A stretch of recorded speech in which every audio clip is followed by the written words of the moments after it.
Welcome to the 8th episode of History Bites in 2022. My name is Anna Patterson and I'm a Visitor Experience Assistant here at Guelph Museums. History Bites is a 1-hour-long casual conversation during which we chat about the latest news, exhibitions, and other happenings at Guelph Museums.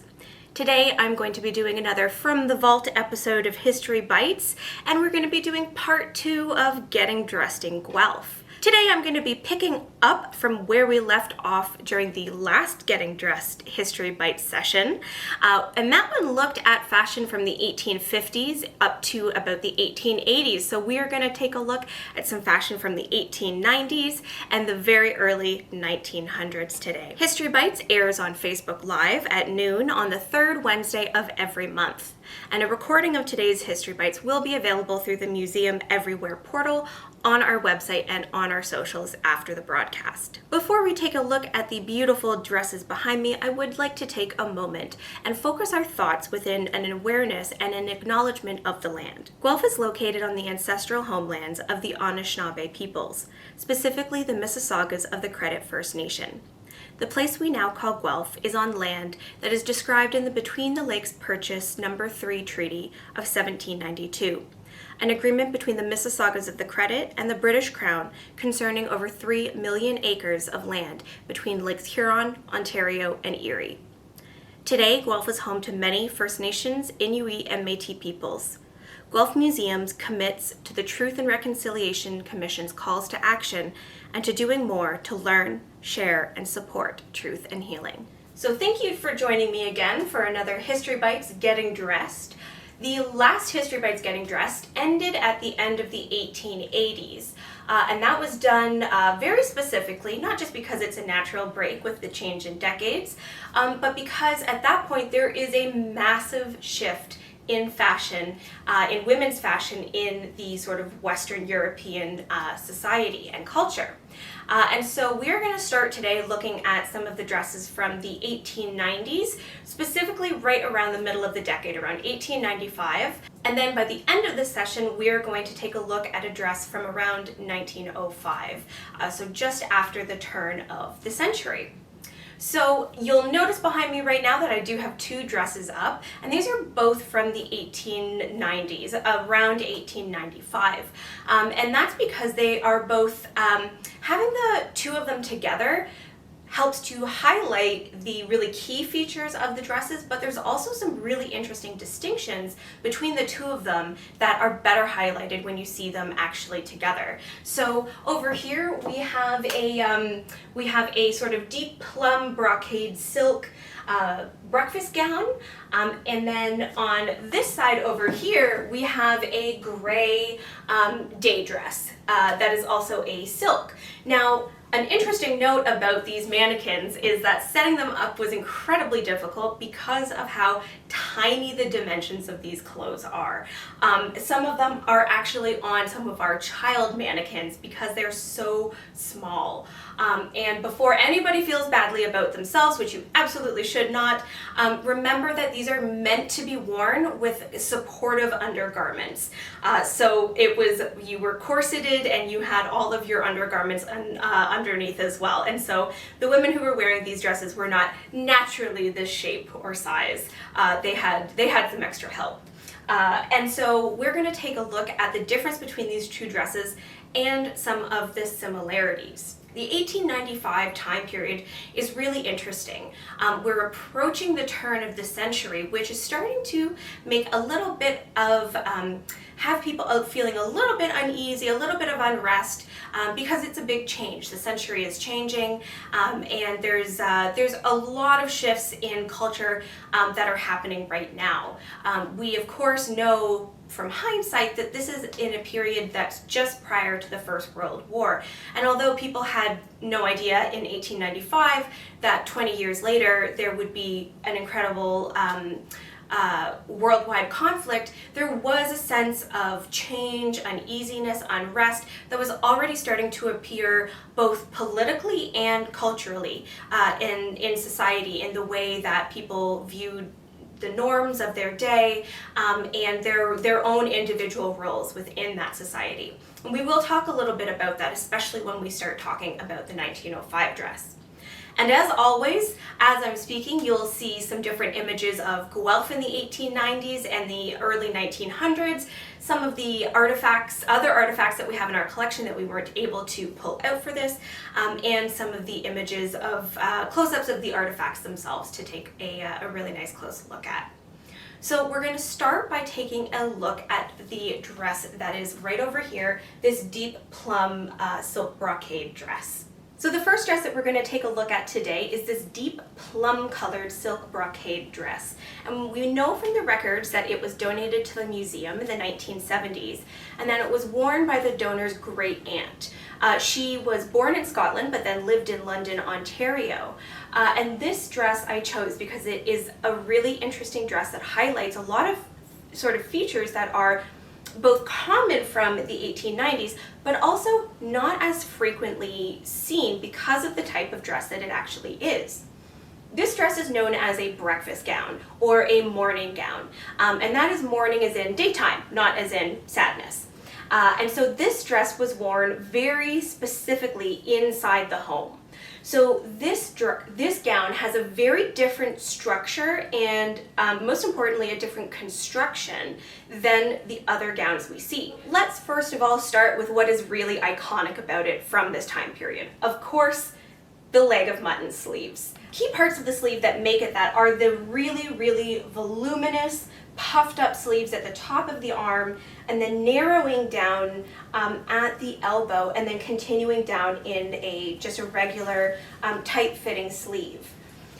So that is what makes this absolutely undeniably an 1895 gown. Already in the 1890s, very early 1891, 92, you are already starting to see some of that volume appear in the sleeves. But then around 1895 is when the dresses have the absolute peak of sleeves, and we have some dresses in our collection that have even wider, more voluminous sleeves than these. The dresses are a little bit more delicate though, so I didn't want to pull them out. The other parts of this dress that make it immediately recognizable as being from the 1890s is the collar. So at this time period, the collar is still high.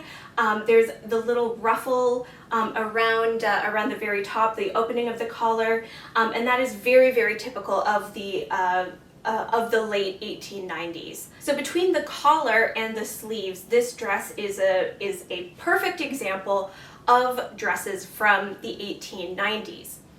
What's interesting about this dress that I find is that because it is a morning dress, because it's a breakfast gown, it is one of those dresses that is actually much more casual in terms of use than some of the other dresses in our collection. And we talked last time about some of the natural bias that comes into museum collections because the dresses that we collect tend to be those that were saved specifically because they had some important significance. They were a wedding dress or a graduation dress, something like that. And then also that they tended to be owned by people who were wealthier, who didn't need to reuse their clothes all the time, who didn't need to pass them down, who didn't have to wear them until they were threadbare. And so we end up with a lot of dresses in our collection and in museums all over the world. We end up with this collection of incredibly fine gowns that are absolutely beautiful, would be the height of fashion. But we don't always see the dresses that would have been worn sort of behind the scenes in people's everyday lives. And although this certainly is still a dress that is more fashionable, more decorative, than certainly we would think of being something that we would wear to eat breakfast, this was the type of dress that a woman would wear just in her home with her family. It's called a breakfast gown because you would literally wear it at breakfast. And it does, although it has, again, the sleeves and the collar and some of the structural elements that we see in the 1890s, it also has a much looser fit. And that is specifically because in this part of the day, you would not be necessarily wearing your full corset. And in fact, there's a Harper's Bazaar article that says that a corset should never be tightened until after breakfast, which just seems like good advice. So this dress was worn at breakfast and was designed to be much more comfortable, more loose-fitting, more flowing than a gown that was to be worn for day wear or certainly for evening wear. And we see that in the construction. I'm going to open up the waistband here, and this is a beautiful deep emerald green velvet. It's so deep that until I saw the dress in person, and I just saw photos of it, I thought it was black. I didn't realize that it was deep green, but it is a deep, rich velvet. That also is was very fashionable at the time period, to have these deep, rich colors in a velvet. But if we take off the band, and this is a very loose-fitting band, it's not meant to really cinch the waist in or anything. It's just meant to sort of hold the dress in place. But if we undo this, then we see some of the features of the breakfast gown really come into focus. So this dress is actually, it's one piece. So it's this silk brocade starts here and goes all the way down. It is not a separate bodice and skirt, which you often see in day wear. Because it is one piece, it doesn't have the same structure where it comes in and is very tight. It's actually quite loose and would be, you can imagine, much more comfortable to sit and have your breakfast in than something that is going to have a really defined waist. And you can see actually if we open up the dress at the front a little bit, you can see inside that the only structure inside the dress is this part up here that is meant to hold basically the bodice closed. And so pardon the tissue here. Again, that is because the mannequins are so small that we have to pad it out with some acid-free tissue to actually support the gown. But we do see this is the only real part that is closing the gown, and then it goes all the way up. And of course, again, these are all done with hook and eye fasteners because we are still in the time period before things like zippers and Velcro. This really creates this loose shape, this almost muumuu-esque of just very loose, comfortable fitting clothing that is meant to be worn just in the house. The woman who wore this may have worn it for more than just breakfast. She might have done a little bit of light housework, a little bit of correspondence, catching up on letters, things like that. But this was taken off before you went outside. So this dress, even though to our eyes, our modern eyes, it looks incredibly fancy, incredibly frilly, and very rich and sumptuous, this was for your family's eyes only. It would be like going out of your house in your house coat. There's a few other interesting construction elements of this dress. And one, again, is the sleeves. Of course, we have the iconic leg of mutton sleeve, but what I found really interesting about this dress, and again, something that we weren't able to really know until we took the dress out of its storage and put it on the mannequin, is the way that the sleeves are actually constructed. So it was fairly common or trendy, fashionable. It was one element where sleeves would be made out of a different material than the rest of the dress. Not always, of course, but it was one way that you could kind of play with fashion and texture and color. And that is sort of seen here because the sleeves itself, the sleeve that would actually be touching your arm is the green velvet with the little frill at the wrist here. So the green velvet actually goes all the way underneath and does connect up here to the yoke where we have the green velvet at the top of the chest and the collar. The brocade sleeves are actually over top of that green velvet. So they were sort of added on afterwards. And so in some of the other cases where I mentioned we had to pad out the dress, and we'll see in the next bodice that I'm going to talk about that the sleeves actually I had to pad them out. The volume of these sleeves are gained entirely through the fabric and the construction. So although some dresses at this time period may have been poofed out specifically with additional supports in the sleeves, and actually for a brief time wire supports in your sleeves, this dress, all of the volume is because of the fabric. So indeed, if I were to flatten it, it would not be a problem because it is just the fabric. And then you can kind of see where the silhouette of the velvet green sleeve would be underneath. And it is entirely just the volume of the stiffness of the fabric, and then the way that it has been pleated along where it is connected to the top of the shoulder, and then also down where it is connected to the velvet. So I'm actually going to sort of just turn this slightly, and I'm going to show the back. And I do think that the back is interesting. So at this time period, we have moved away from the attention being at the bottom of the garment. So in the previous decades, we saw the significance of the hoop skirt, we saw the bustle pads, we saw the extreme silhouette really focused on the bottom half of the body, the waist down, the skirt. There's a big shift at this time period where the focus is drawn all the way up the body, which is why we have these big poofy sleeves. And we see a much more simple line on the bottom half of the gown. One common way that morning or breakfast gowns were constructed is to have actually a watteau pleat all the way up sort of towards the top of the back going down, which would add to the billowiness, the volume, and the looseness of the structure of the dress. And that is an element that we see a lot in much earlier dresses from the 18th century.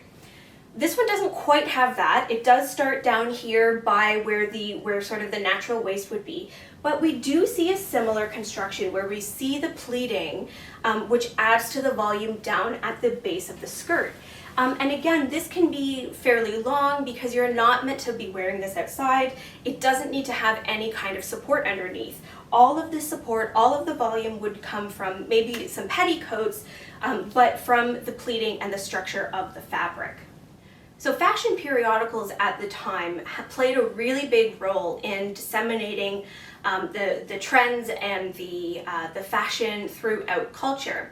And we already heard the quote about not lacing your corset until after breakfast, and they had lots of recommendations about types of fabric and trim and styles and all that kind of information that you would find in a magazine. But the other thing that they included that was really significant was instructions and patterns to make your own dress. So because of the introduction and then the affordability of sewing machines, these types of dresses were able to be made at home. There was still a very high demand for dressmakers and seamstresses, but it was moving within the home more and more. And then as we get even closer to the 1900s, things like ready-made pieces in department stores become even more popular and significant. And it really starts to lessen the difference, the visual difference between the very elite, wealthy upper classes and the growing middle class.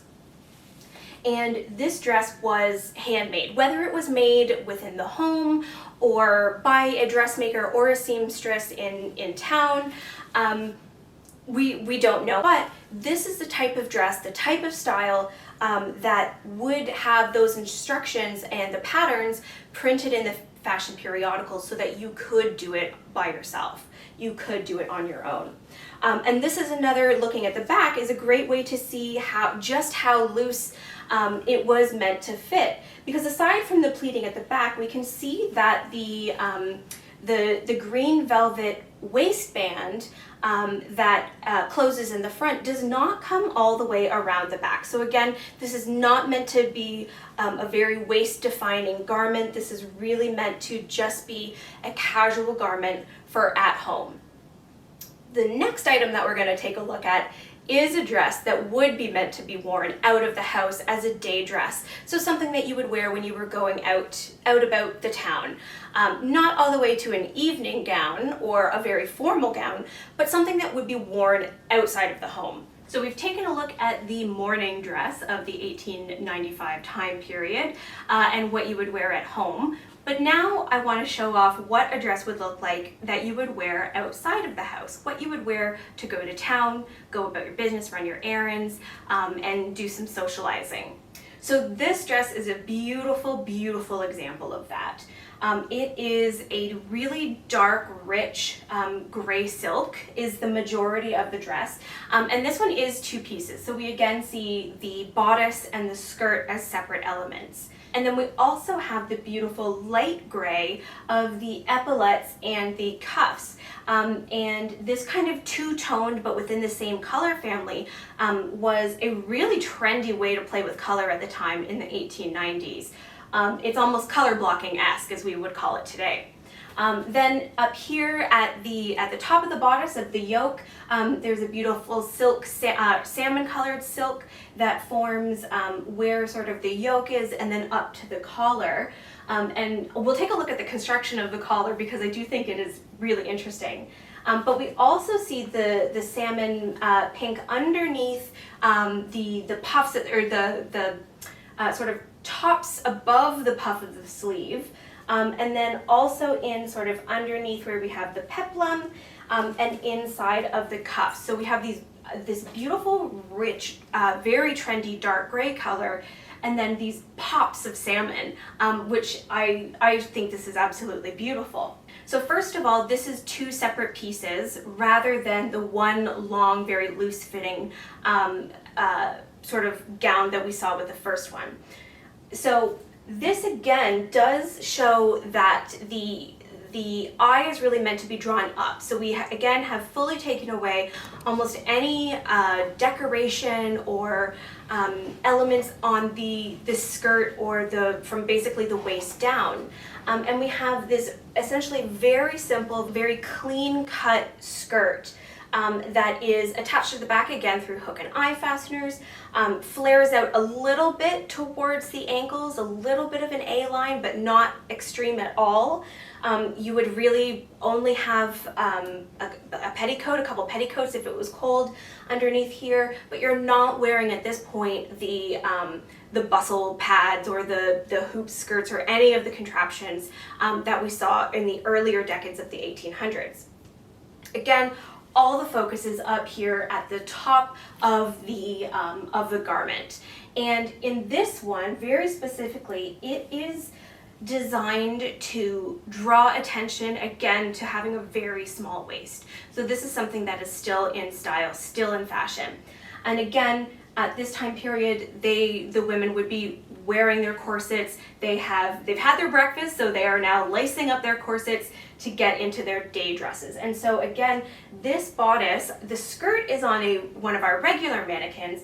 The bodice again, so small, so narrow both in the shoulders and in the waist that it had to go on a child's mannequin, and then we had to pad it out because it is just absolutely tiny. So let's take a look at the construction of the bodice then.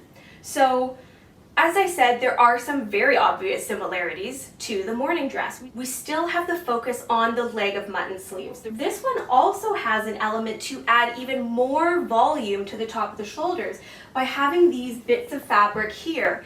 And the idea really would be that you would just see these pops of salmon as you were moving, as you were walking, maybe with a gust of wind, you would see some of that. And it would add the volume and also a little bit of interest in terms of color. Now, in terms of putting the dress on, we did have some challenges aside from the fact that it is very, very tiny. And that is the way that the garment was actually put on. Because everything is very structural, very architectural almost, the way that you would put this on would have to be almost like a jacket. And so it connects up here, and then you have the yoke of the garment connected to the top of the shoulder, and then it would open up here. And then it also connects underneath the arm, again with hook and eye fasteners, all the way down to where we have the peplum here. And this is very ingenious because it allows the construction and the architectural elements of the dress to be highlighted, but it's also incredibly practical. And that is really because of the collar and the popularity of these high collars. At first, when I took this out, I thought that the collar was actually had torn off from the dress. I thought, oh, other than the collar, this dress is in great shape. It's too bad that the collar has come apart. Well, no, The collar was intentionally not attached to the front of the dress because of the way you had to put it on. So because the yoke had to be attached at the shoulders, it couldn't be attached, the collar couldn't be attached. But also, no one has a head this small, which I didn't really think about because we are so used to seeing these dresses in a collection storage situation, and we don't always picture them being worn. We have seen some of the similar elements. We've seen the very puffed sleeves, we've seen the high collar, but the difference in this one, the main difference is the structure. And this particular example, I think, is really interesting because it does bring emphasis to one of the ways that this style was sort of played with during the time period. And that is with the very structured elements. So although we have a bow here, it is attached with, the epaulets here that, again, very smooth and structured. Although there is a bit of pleating here at the yoke, it's not frilly, there's not a lot of lace. The eye is really meant to be drawn to the way that the dress was constructed and the way that the folds sit on the body. But then also the peplum here at the bottom. And the peplum, again, was a very, very popular element to have on your dress that helped to sort of disguise where the two pieces would come together, but then also add a little bit of emphasis again to the smallness of the waist. One way that this silhouette was expressed and designed was with this more architectural structure. And so the focus was much less away from even the decorations on the fabric or away from things like buttons or lace or bows or frills. The focus is on the color and the silhouette itself, the structure of the garment, which I think is really interesting. And I think is one way to think about fashion of the past that we don't always think about, in that you can have very iconic elements of a gown that you recognize right away. Yep, 100% that's from that time period, but it plays out in a way that isn't as common. There was always that element of personal taste and the way that the individual wanted their outfit to look. And so this, although we don't know exactly who wore this, we can get a sense of who they were and the way that they were experimenting with fashion. So this is also the time period where sewing machines and department stores are becoming more and more important in people's everyday lives and the way that they would construct clothing, wear clothing, and buy clothing. Now, this dress, we don't know if it was fully made by one individual person, a dressmaker, or the person who owned the dress. We do know that it was made with a combination of machine and hand sewing. The benefit of this kind of combination is that when you have machine sewing, that really cuts down on the time. And so elements where if we have the sort of the seams on the skirt, if you are able to run that through a machine very quickly, it leaves more time for you to do hand sewing that requires more focus and more time, really. And so that's why we're able to have this focus on the architecture of the dress and the way that the dress was constructed, because not all of the time had to be spent on just putting the pieces together to make it a garment. And I think that's really interesting because we see this time period really shifting in terms of societal structure, class, wealth. All of these things are going through a major change, and we'll continue to see that as we look into the next decade just after the turn of the century. So we have taken a close look at two of the dresses from the 1890s, specifically 1895, about in our collection, and we've looked at some of the really iconic aspects of those dresses. Of course, the leg of mutton sleeves and the high collar. But in my research, I came across another item, and I had never seen this one before, and I think it's because of the fact that we don't have the bottom half, we don't have the skirt, we only have the bodice. And so I sort of stumbled upon this, and it's from just after the time period we've talked about. It's from about 1898, so just at the end of the very puff sleeves trend, right at the turn of the century, where we were going to see a really big shift in the structure of dresses and of undergarments. But there was something very interesting about this piece, and until we saw it in person, again, there was no way to truly appreciate just how remarkable it is. So the bodice behind me, again, I would like to remind everyone, is from the year 1898. We have this incredible bright pink, almost neon pink bodice, and then it is decorated with the black lace, the black velvet stripes, the chevron pattern that's repeated down at the cuffs here with the lace.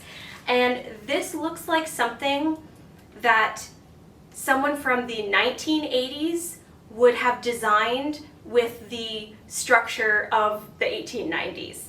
I think it is just an incredible piece that I think gives us the opportunity to again remember that although all the photographs that we have from this time period are black and white, the clothing certainly was not. This bright pink is almost unimaginable to us. This is something we would think of seeing today and not in the 1890s. But actually, this color was started to be introduced in actually even earlier in the 1850s. And there's a really interesting deep dive that we could do into the science behind how this color was discovered, created, and then used. And I'll actually link an article in the video for this because this is, of course, History Bites, and we don't have time to do a full deep dive into the science behind this, but it's absolutely fascinating if you are interested. So in the 1850s, the sort of Sparks Note version of this is that this is dyed with an aniline dye. And this type of dye is a byproduct of coal tar. And so it was actually discovered by a man named William Perkins, I believe. And he discovered this in his quest to actually make a quinine malaria medication. And so he used this sort of byproduct, these chemicals coming from coal tar, to create this dye. And first off, he created a dye that was like more of a purple color. It was known as a mauve, and not in the mauve as a generic mauve, but it was like a capital M mauve. It was the name of the dye. And that was the first one that he discovered. And then a couple years later, there was this discovery of the ability to make this magenta or fuchsia color. And then in the subsequent years and decades, there's this discovery of how to create other colors as well. So you have bright yellows, blues, rich browns, all of these colors that are synthetically made. So before this, any dyes that you wanted to use had to be from natural materials, and that could be incredibly expensive, which is why we still sort of have an association of colors like purple being for very wealthy people or members of royalty.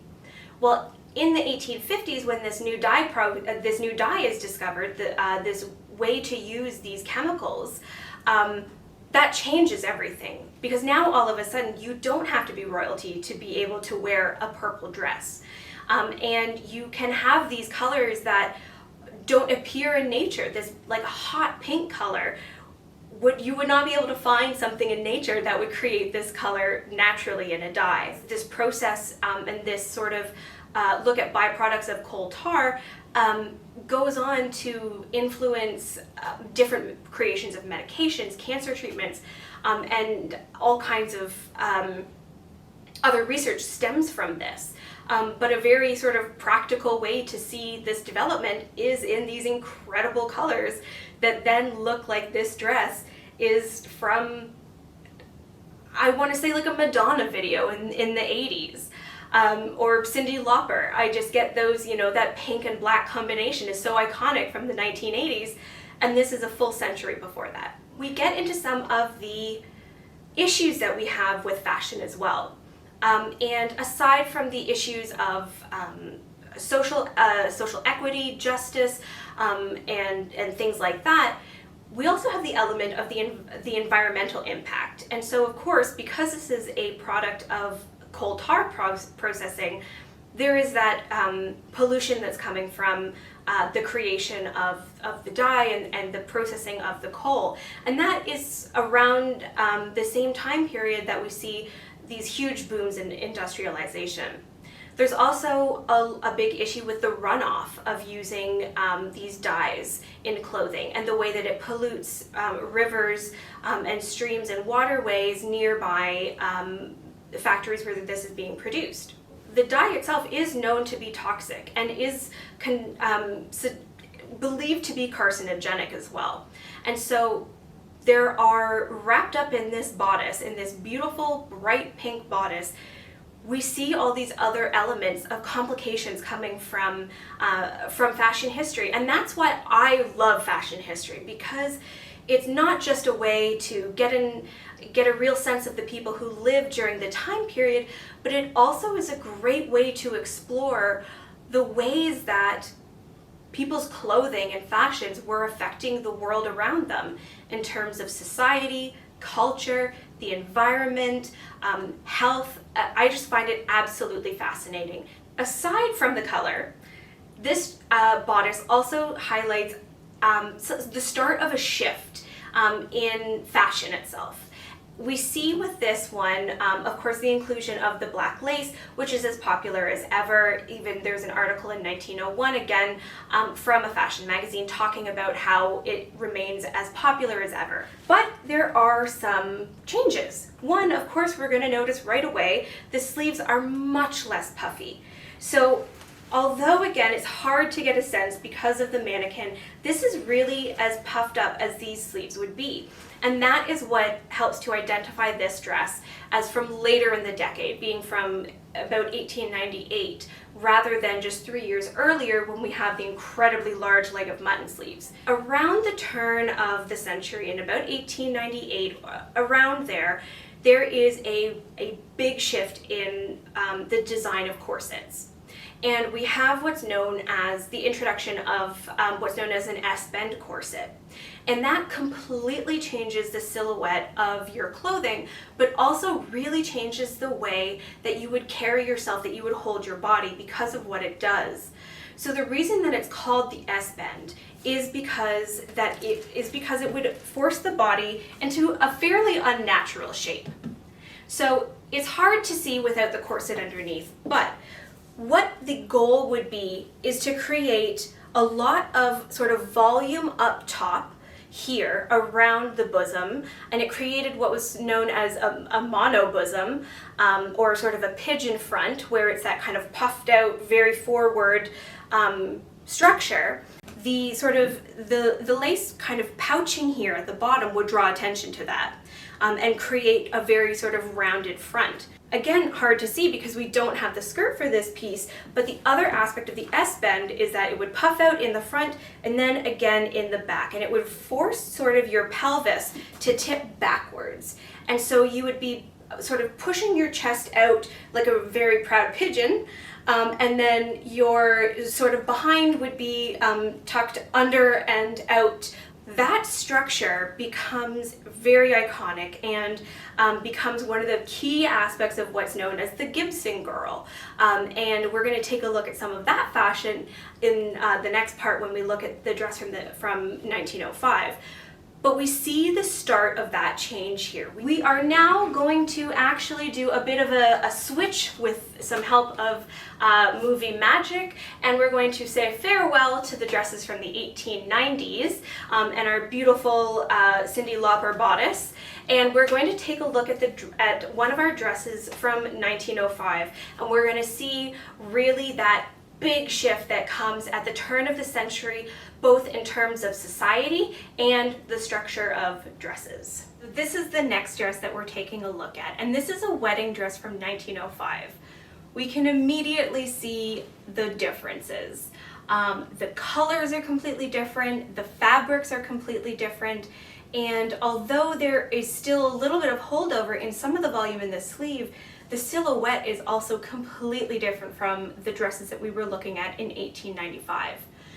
So this is the type of dress that would be worn with that S-bend corset that we talked about being introduced in the late 1890s. And this is where it would really be worn to its greatest effect.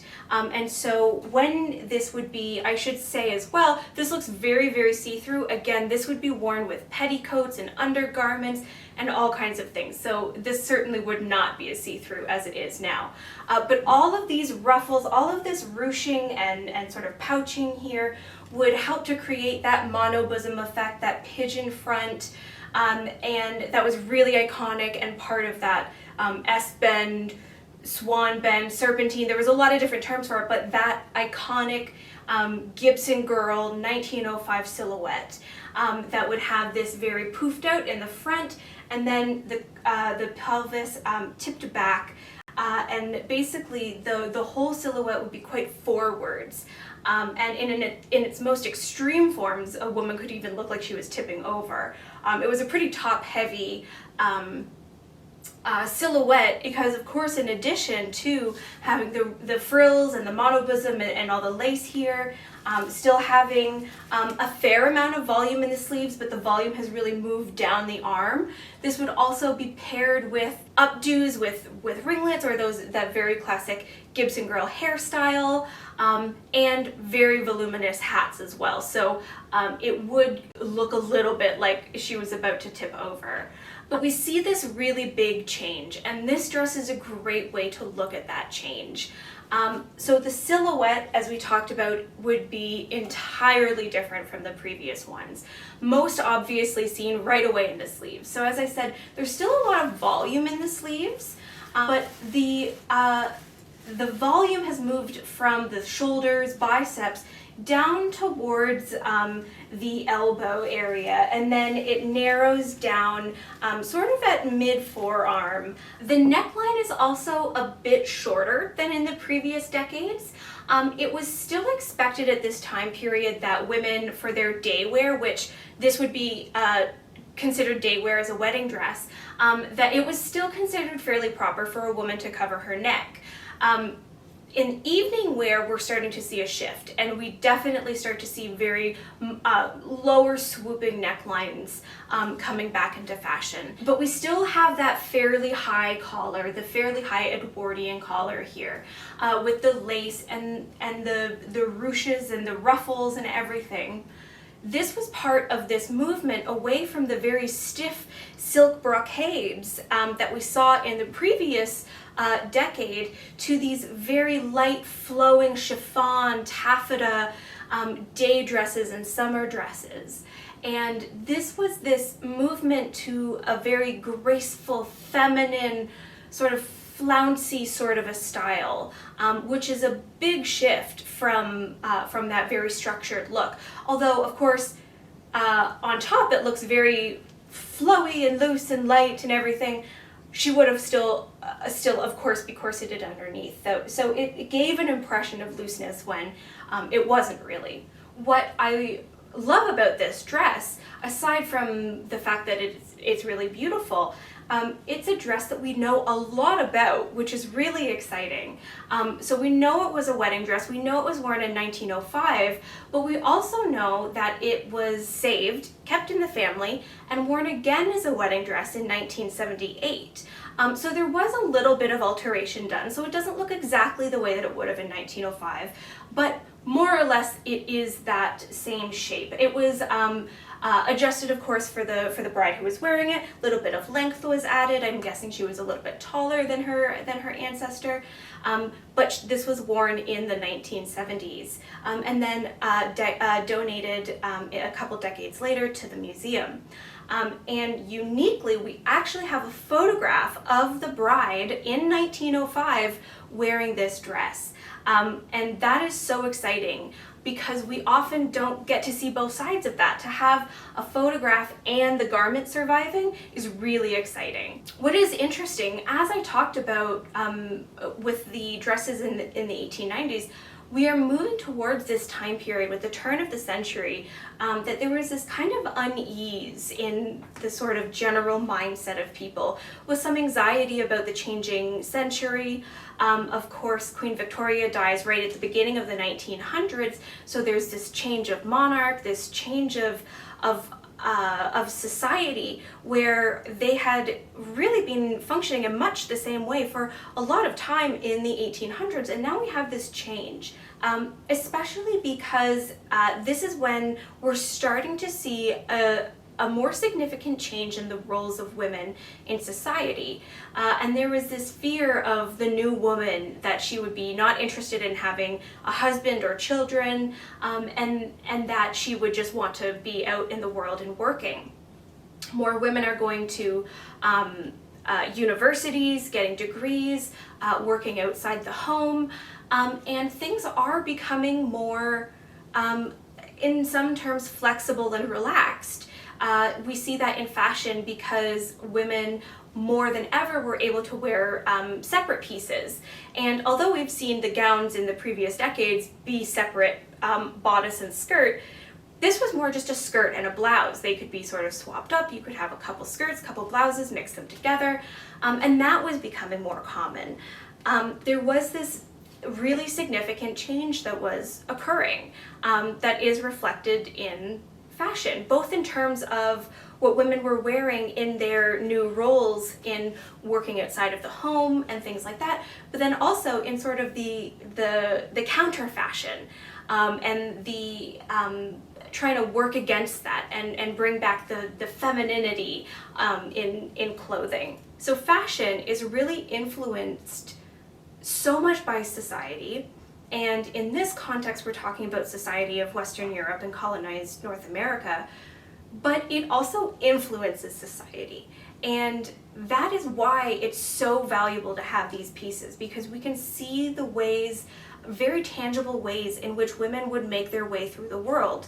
And not just women, everybody of all ages, genders, the way that people wanted to express themselves and had to express themselves depending on the time period in which they were living.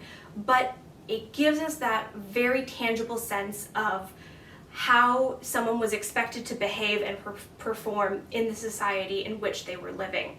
Now, this style of dress was not only popular for wedding dresses. This very light, flowy, airy style was popular for day wear of all sorts. Sometimes they were known as lawn gowns, as your summer whites. There are lots of different names for them, and it's all part of that shift away from the very strict, staunch fabrics and societal roles of the Victorian era.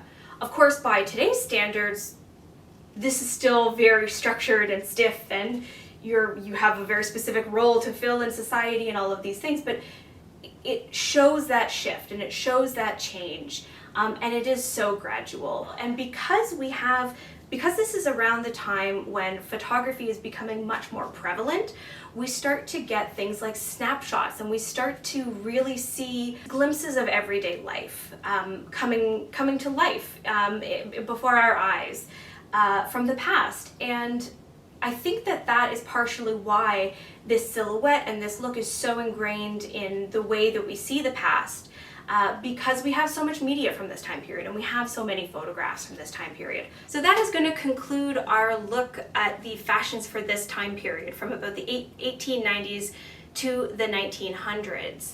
And after this point, we're going to see a lot more changes and a lot more examples of the way that world events and society are going to affect the way that fashion develops. And it's such an exciting way to look at the changes in the world through these tangible artifacts that were worn by people going about their daily business and participating in so many of the same activities that we do today. It's been really fun to see the changes in the silhouettes and the fashions and the fabrics and the colors and everything, right from the first dresses that we looked at and the last getting dressed, all the way up to the beautiful Edwardian gown behind me. So I want to say a big thank you for everyone everyone tuning in today to History Bites from the Vault Getting Dressed Part 2. And I invite everybody to tune in next month for our next installment of History Bites. And I would love to hear about any of the fashion that exists in your family. Do you have a wedding dress from your ancestors in the attic or the closet somewhere in your home? So thank you again, and I hope we see you again here next month for our next History Bites.